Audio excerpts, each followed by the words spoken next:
नमस्कार दोस्तों, एक बार पुनः ठाकुर श्याम स्टडी पॉइंट में आपका स्वागत है। दोस्तों, एक बार पुनः आपके समक्ष में एक नई क्लास की शुरुआत करने जा रहा हूँ। ये क्लास उन प्रतियोगियों के लिए सबसे ज़्यादा महत्वपूर्ण साबित होगी जो खास तौर से इतिहास विषय से स्कूल लेक्चरर, नेट, जेआरएफ और असिस्टेंट प्रोफेसर के लिए तैयारी कर रहे हैं। इस क्लासेस के अंतर्गत हम कक्षा 11th एनसीईआरटी की पुस्तक विश्व इतिहास के कुछ विषय के समस्त चैप्टरों का क्रमवाइज तरीके से समझते हुए अध्ययन करने वाले हैं। तो आइए दोस्तों, हम बिना समय गवाए प्रथम चैप्टर समय की शुरुआत से इस क्लास की हम शुरुआत करने जा रहे हैं दोस्तों।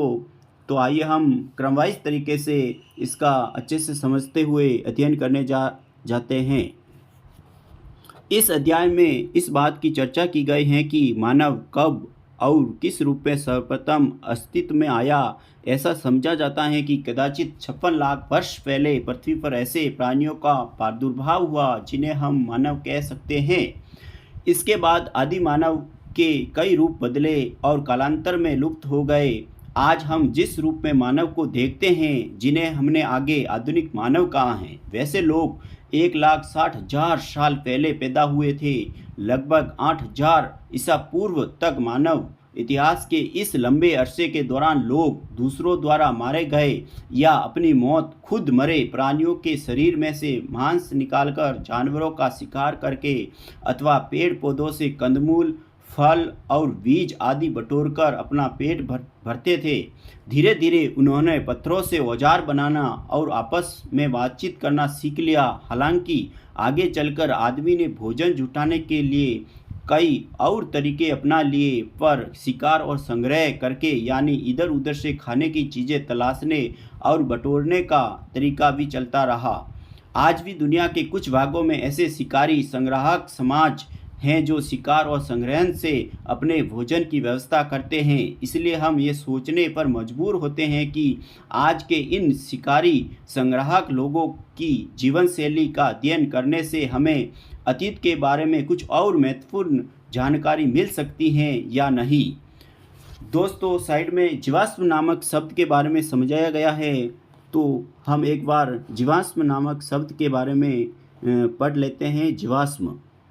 जीवाश्म शब्द अत्यंत पुराने पौधे जानवरों या मानव के उन अवशेषों छापों के लिए प्रयुक्त किया जाता है जो एक पत्थर के रूप में बदलकर अक्सर किसी चट्टान में समा जाते हैं और फिर लाखों सालों तक उसी रूप में पड़े रहते हैं। उन्हें जीवाश्म कहा जाता है दोस्तों।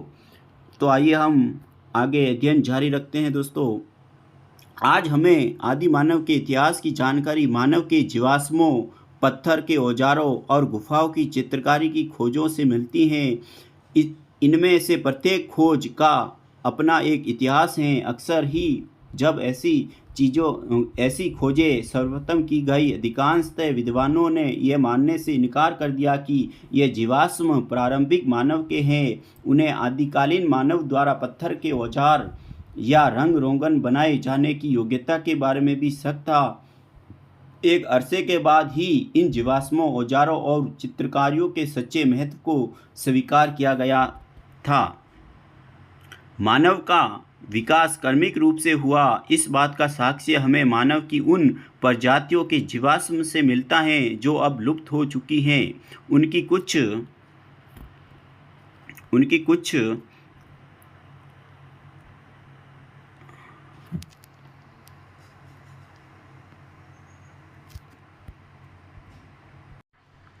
उनकी कुछ विशेषताओं या शारीरिक लक्षणों के आधार पर मानव को भिन्न भिन्न प्रजातियों में बांटा गया है। जीवाश्मों की तिथि का निर्धारण प्रत्यक्ष रासायनिक विश्लेषण द्वारा अथवा उन परतों या तलछटों के काल का परोक्ष रूप से निर्धारण करके किया जाता है जिनमें वे दबे हुए पाए जाते हैं। जब एक बार जीवाश्मों की तिथि यानी काल का पता चल जाता है, तब मानव विकास का क्रम निर्धारित करना कठिन नहीं रहता।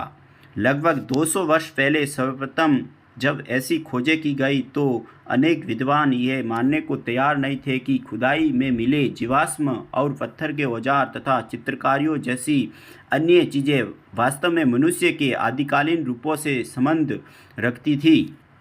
विद्वानों की यह हिचकिचाहट आमतौर पर बाइबल के ओल्ड टेस्टामेंट में अभिव्यक्त इस धारणा पर आधारित थी कि परमेश्वर ने सृष्टि की रचना करते समय अन्य प्राणियों के साथ साथ मनुष्य को भी बनाया। विद्वानों की ऐसी हिचकिचाहट का एक उदाहरण देखिए। अगस्त 1856 में जब मजदूर जर्मनी के डसेलफोर्ट नगर के पास नियर्डर घाटी में चूने के पत्थरों की खान की खुदाई कर रहे थे तो उन्हें एक खोपड़ी और अस्थिपंजर के कुछ टुकड़े मिले। ये चीज़ें एक स्थानीय स्कूली शिक्षक कार्ल फुलरोट को सौंप दी गई, जो एक प्राकृतिक इतिहासज्ञ थे।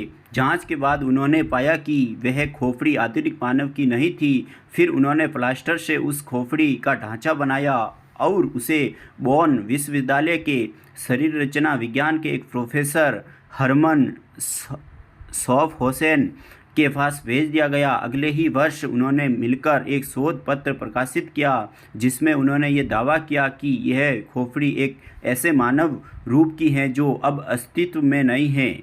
उस समय